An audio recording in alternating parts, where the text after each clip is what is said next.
Amigos que están en la sintonía de Ecuador Rebelde, estamos con la presencia hoy de la doctora Lola Quijanos, con quien vamos a analizar la crisis de la guerra en Irán, el impacto que tiene en nuestra economía y los conexos de esta contienda en el Golfo Pérsico.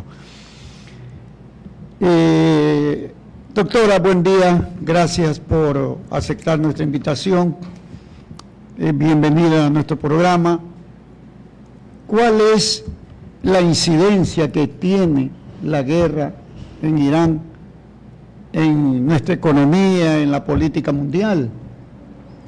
Buenos días, estimados amigos del programa Ecuador Debate.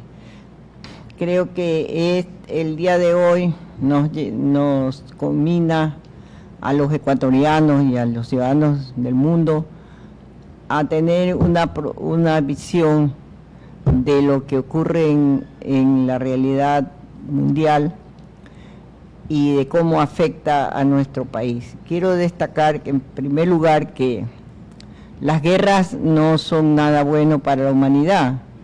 Recordemos que las guerras que hemos caracterizado como guerras militares, de lo que yo recuerdo, no solo la Primera Guerra Mundial, lo que significó para el mundo la debacle de la economía, y la Segunda Guerra Mundial, que se caracterizó por un genocidio a una parte de la población europea y especialmente a los aliados que lucharon para derrocar el nazismo de Alemania.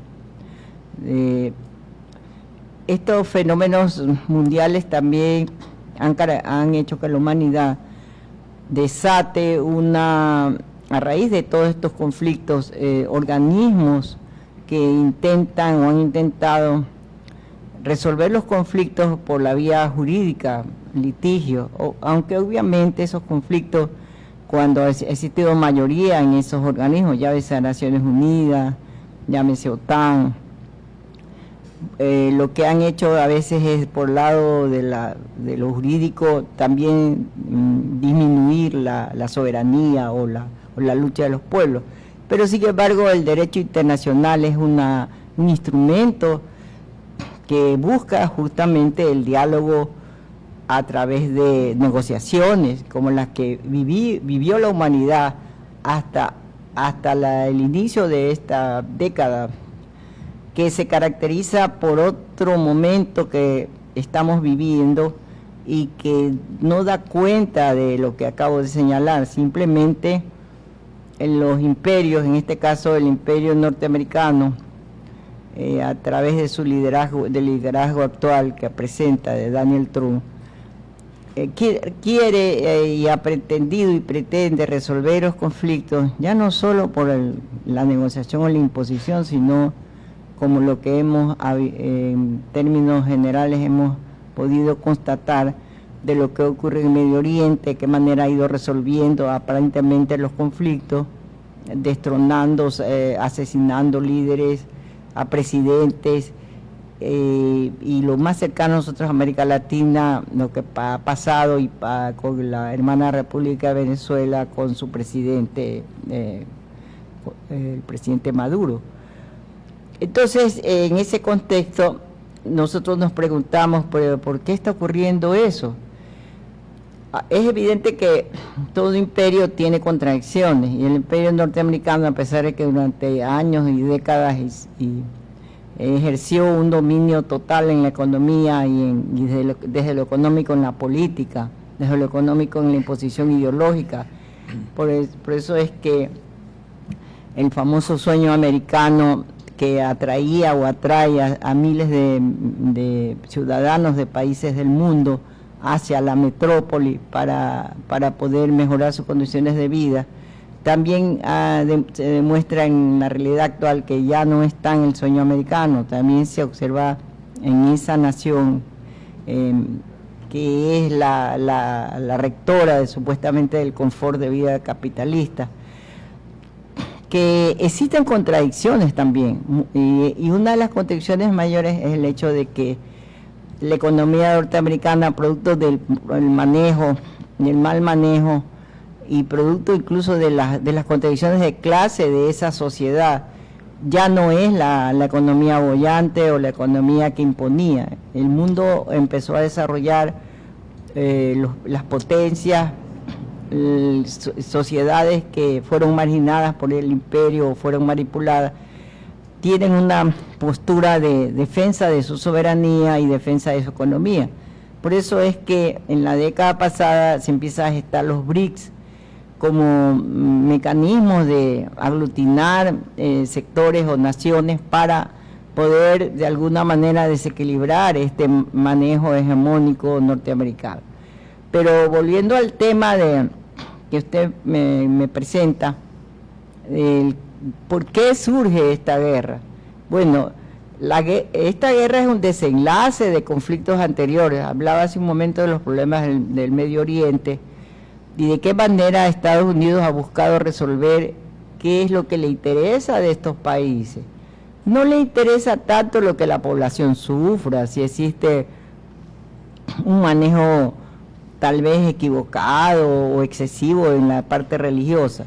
Lo que le interesa fundamentalmente son las riquezas de estos países.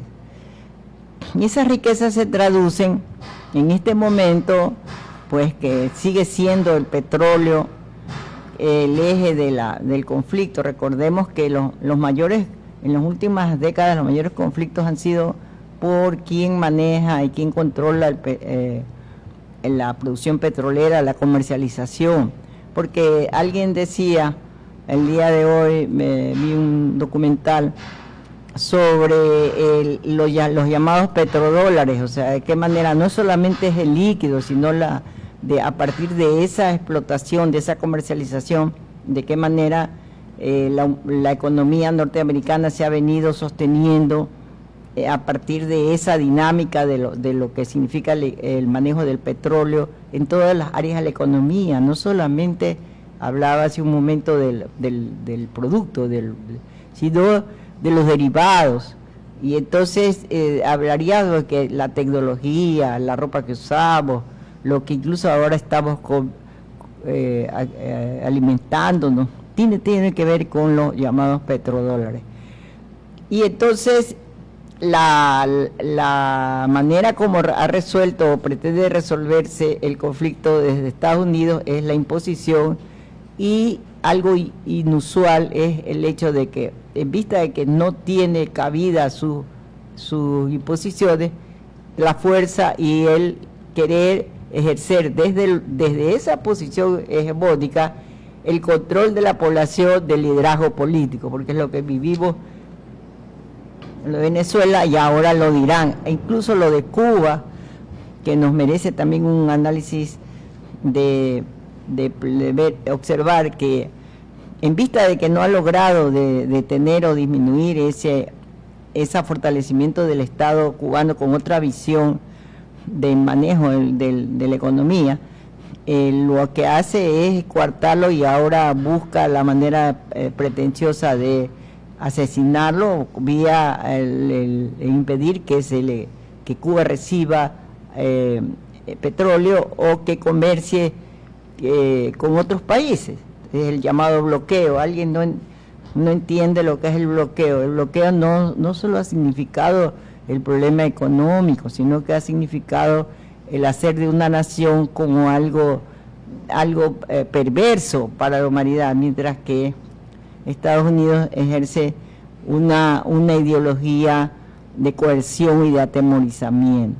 Sin embargo, la humanidad tiene, a nuestro entender, un derrotero, y ese es el derrotero que nos anima por lo menos a los latinoamericanos que creemos en una sociedad diferente, a una sociedad de bienestar, que otras potencias no se han dejado someter. Estas potencias más bien han buscado o buscan un equilibrio y una búsqueda de que la humanidad tenga un respiro y pueda negociarse en términos de no de imposición a excesiva, a una imposición como la que vivimos lamentablemente de temor.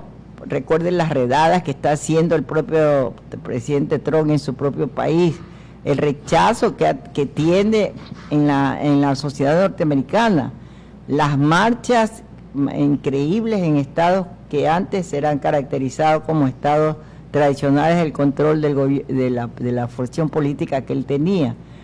Los jóvenes, las mujeres, ya no se detienen porque está de por medio la vida, y entonces esa política de este tipo de imperio genera un rechazo, pero no un rechazo solamente de tipo militar, sino un rechazo que da un juego diferente al tablero del manejo económico, como es el nuevo orden mundial, que ya en este caso ya no es solo el mundo unipolar, que a la caída del socialismo real, el socialismo de los estados socialistas, se planteaba de que ya no iba a haber otro modelo más que el capitalista. Y en este momento, positivamente para la humanidad, China demuestra que siendo una nación con millones de habitantes, ha logrado y desarrolla una economía mixta donde el Estado también participa y lo ha logrado de alguna manera desarrollar la tecnología, superando incluso las percepciones de que solamente en Estados Unidos se puede hacer tecnología, ¿no? Ese es otro de los cambios que hay. También los cambios desde lo tecnológico, desde los mismos medios. Los medios tradicionales cada día están perdiendo más piso porque no dicen la verdad, simplemente tergiversan. En cambio, medios como estos, medios alternativos, podrían generar, especialmente entre los jóvenes, que buscan la verdad de lo que estamos viviendo. Y la verdad de lo que estamos viviendo es simplemente la imposición norteamericana en su descalabro económico, que lo trasciende a lo político, a tal extremo que fortalece regímenes autoritarios, regímenes que están atentando contra los pueblos. Por ejemplo, el caso de Argentina, por ejemplo, con Milei, el descalabro de la economía argentina, lo que ocurre en países como los nuestros, como el Ecuador, el apoyar y sostener con un gobierno como es el de Daniel Noboa, que cada día da traste con todo lo que prometió en su campaña, y que incluso el sostener un Consejo Nacional Electoral que es un consejo que obedece estrictamente a sus intereses y que incluso nos pone a la tela de duda que si las últimas elecciones realmente fueron limpias, porque es evidente que si ahora con esas triquiñuelas de adelantar las elecciones por el clima, pretenda una vez más continuar en el poder sin dar respuesta a los problemas de la nación. Entonces la guerra de Irán es eso, pero hay un fenómeno también que ha despertado en el mundo, especialmente en los países que se sienten afectados por esta política imperialista, una respuesta que no a la guerra y la posibilidad de un diálogo y un comercio incluso con los países afectados. Entonces Irán, a pesar de que quienes están en el gobierno de Irán no es un gobierno eminentemente democrático, es un gobierno que tiene una imposición religiosa sobre la población, pero eso es problema de esa nación. Nosotros lo que tenemos que de alguna manera evidenciar es que tiene una postura de defensa de su soberanía y de defensa ante el mundo de lo que no es dejarse someter, de tal manera que sí está dando la cara, como se dice, y tiene aliados, y eso es lo que a Estados Unidos le molesta. Estaba escuchando también sectores del área religiosa de los católicos que también ahí entra en un conflicto porque se pretende incluso al Papa, que es el líder máximo de la religión católica. El Papa ha tenido que y tiene que ejercer su derecho a rechazar la guerra, porque en la religión católica la paz es característica de ese mensaje. Y obviamente que no puede someterse a una visión acomodaticia como algunos otros líderes que han pretendido o justificar la guerra porque dice que de esa manera se detiene la bomba atómica, pero eso tampoco es tan cierto. O sea, los Estados Unidos, cuando quieren hacer algo grande de algún problema pequeño, lo hacen un monstruo, y cuando no lo minimizan. El hecho de que me recordaba cómo levantaron la figura de Corina Machado ante los venezolanos, y cuando se le pregunta que por qué no es la presidenta de la República, él dice que es evidente que esa señora no tiene aceptación de la población. O sea, entonces ahí cae por su propio peso todos aquellos líderes o lideresas que ellos levantan y luego cuando no les interesa lo disminuyen o lo eliminan. Algunos casos que han sido sus aliados, cuando no les ha favorecido, los eliminan físicamente.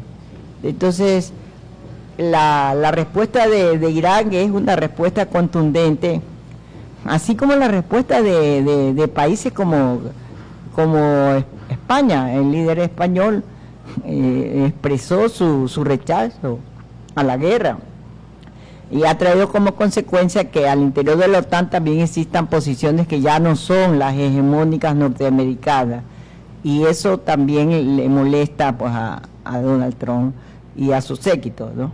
Doctora, esta voracidad que tiene el imperio, ¿no?, que afecta a la paz mundial, a la tranquilidad mundial, ¿no?, se basa también en la personalidad de quien está dirigiendo el Estado americano, porque de pronto este señor, pongámosle un calificativo, la locura de Trump, ¿no? O sea, él quiere imponer su criterio en el mundo entero, ¿no?, en base pues a la fuerza que tiene la fuerza militar que tienen los Estados Unidos y los aliados también. Bueno, es muy buena pregunta. Hay personas que dicen, yo le ruego a Dios que se vaya ese Trump y podamos tener la vida de paz. Sí y no, porque es evidente que un liderazgo tiene una hambre, obedece a una línea, a una postura. Entonces, Trump representa a un sector de la nación norteamericana que no ha superado lo que la humanidad ha considerado importante. Ellos tuvieron la guerra por los derechos civiles, que fue tremenda y arrasó con muchas vidas, a tal extremo que la negociación duró años entre el sur y el norte.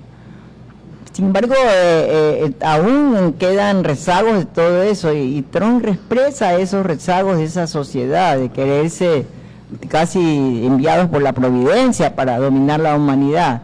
Esa es una característica, digamos, psicológica de quien se siente dueño cuando tiene riqueza, cuando tiene poder. Pero eso es una parte de esa estructura mental, de esa característica. Alguien hablaría que tiene signos psicópatas, etcétera, pero eso es una parte. La característica de ese liderazgo es la parte que, a mi juicio muy modesto, es la economía norteamericana, su expresión y de qué manera quiere resolver los problemas que no tienen una salida en el corto ni mediano plazo, sino de la forma como cuando él le preguntaron sobre Venezuela, él dijo que el petróleo era de los Estados Unidos, que no era de que quién había dicho que era de Venezuela, porque claro, que al inicio, cuando hubo la explotación de petróleo, lo mismo que ocurrió en nuestro país, las compañías norteamericanas, obviamente porque tenían tecnología, lograron pues la explotación del crudo. Pero eso no significa que los países no tengan derecho a usar sus propios, a tener el manejo de sus recursos. Hay un trabajito que siempre lo está presentando el compañero, el economista, un compañero economista, César Zacoto, sobre los recursos que tienen los países, especialmente que ha llamado la atención y las rutas. Entonces en este momento también tiene que ver eso, las rutas para la obtención de los recursos. Eso tiene que ver con la geopolítica, de qué manera el imperio busca apropiarse de los recursos que le resulten con un costo menos.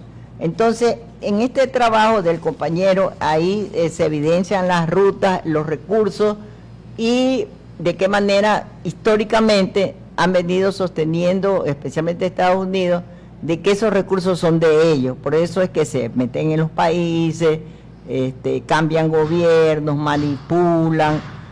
Incluso aquí en el Ecuador en este momento tenemos al FBI ya instalado, o sea, con la aquiescencia del presidente de la República, que él considera que la manera de resolver los conflictos es trayendo un organismo externo. La pregunta es, ellos, los generadores del comercio de la droga, ¿qué han hecho en Estados Unidos para resolver eso? Es más, nunca dicen nada, solo aparecen las noticias en nuestros países dependientes. Ellos no dicen absolutamente nada. Quienes financian las campañas electorales, quienes financian los medios de comunicación, quienes financian el manejo a nivel de la parte jurídica de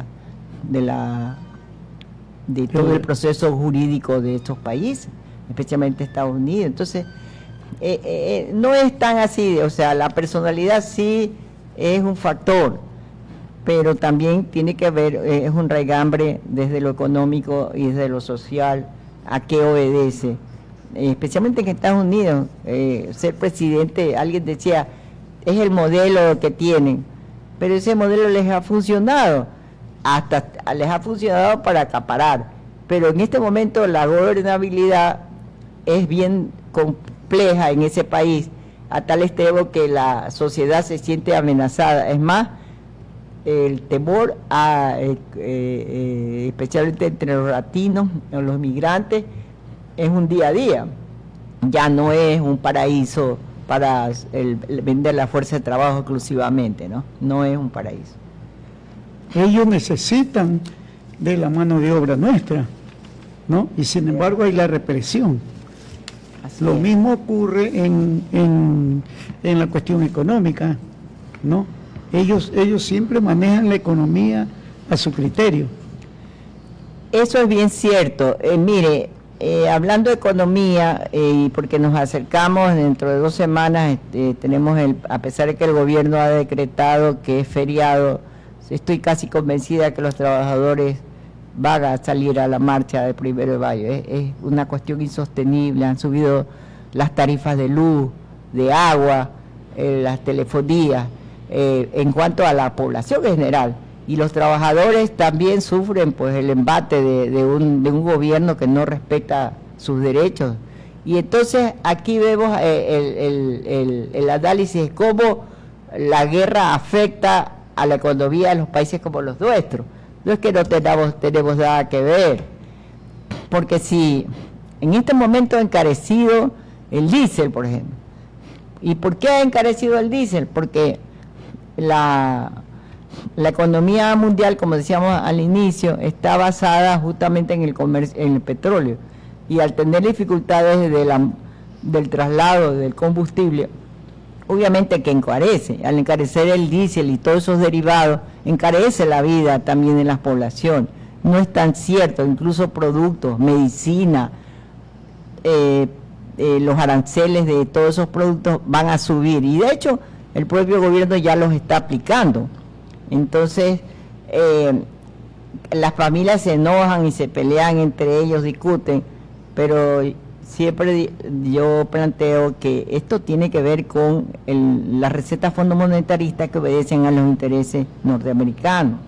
Y obedecen, ¿por qué? Porque una economía en descalabro como es la norteamericana, evidentemente nos traslada su crisis a nosotros, a los países dependientes y nosotros peor, porque en nuestro país estamos dependiendo, tenemos una moneda que no es la nuestra, es la moneda de Estados Unidos. O sea, es algo que nos va a afectar mucho más a los ecuatorianos que incluso otros países de la región, por la moneda, por el tipo de moneda. Y entonces quiero destacar que, por ejemplo, en Ecuador es bajo el nivel de sindicalización, es apenas el 8.5% de los trabajadores que están afiliados a sindicatos. Alguien decía, la culpa de los trabajadores que no salen, pero no es que es masiva la sindicalización, porque el trabajo, el empleo tampoco es pleno. Tenemos en nuestra familia 2 o 3 desempleados, no existe el pleno empleo, y los jóvenes no tienen oportunidades para tener trabajo a tiempo parcial. Esos planes del gobierno han sido planes fantasmas, han favorecido solamente en época electoral, pero no es un programa que se sostiene y que va a la par con un programa, por un proyecto nacional de fortalecimiento del empleo, de fortalecimiento de la economía desde el Estado. Más aún se han fortalecido al sector privado para no pagarle a los trabajadores lo que se merecen, para no dar estabilidad, para no afiliarlos al Seguro Social. Y al Seguro Social también lo tienen desabastecido, porque buscan justamente que el afiliado desprestigia al Seguro Social y crea que lo privado es la alternativa al Seguro Social. Eso no es tan cierto, porque nosotros sabemos que un trabajador, si tiene una operación y no tiene para los equipos y para la operación, se muere, porque la seguridad, la atención de salud en el área privada es onerosa. Las consultas están de entre los 80 y 100 dólares. Entonces, y solo la consulta. Y el tratamiento. Entonces, de esa manera es la expresión de lo que nosotros llamamos el manejo neoliberal de gobiernos como lo que tenemos actual, y que ojalá que el pueblo del Ecuador de alguna manera rechace este manejo de este tipo de gobierno que nos afecta mucho más a la población, en este caso a los jóvenes y a las personas como yo de la tercera edad. Aquí tengo un breve decir que los sindicatos que están funcionando son la mayor parte de los sindicatos del sector público. No tenemos una sindicalización del sector privado. ¿Por qué? Porque las cámaras y los grupos empresariales, aquellos elementos que empiezan a trabajar para hacer sindicatos, los despiden y incluso los encarcelan. Entonces, no es cierto que los trabajadores son vagos.